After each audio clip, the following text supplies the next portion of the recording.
17, 18 years old, and my father was in Africa, and I don't know, we're like 2-3 months past due on the rent.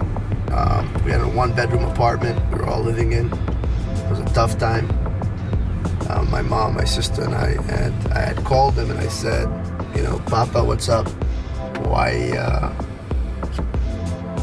can't we make the rent? And he said, listen, I'm sorry.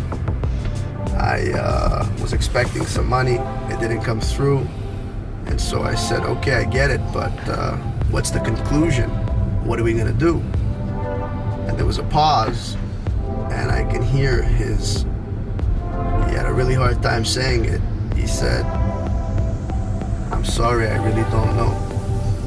And in that second, there was a fight or flight moment for me.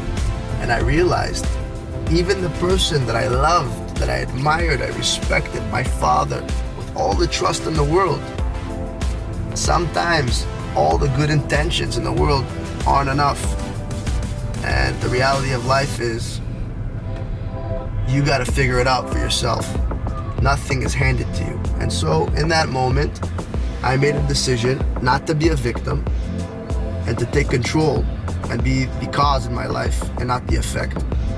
And I made some very difficult and hard decisions, and I scraped up the funds and paid the rent. And from that point forward, I said I'm never gonna be in that situation again. I don't ever wanna be in a place where I'm reliant on anyone else to dictate my future. I'm gonna take command and make my own fate and make my own luck. And so, knock on wood, since then, if it wasn't for that, or moments like that, and there's several, then I would have never led to where I am today. And so I'm forever in my father's debt for saying I'm sorry and I don't know what to do.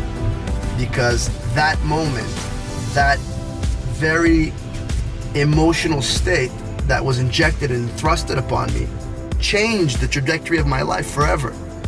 So learn to embrace hardships, learn to take initiative in the difficult stages of your life. You will one day, when you persevere and look back, be so thankful and grateful that those things happened to you and made you as strong as you are today. You are your own hero in life. Don't ever forget it.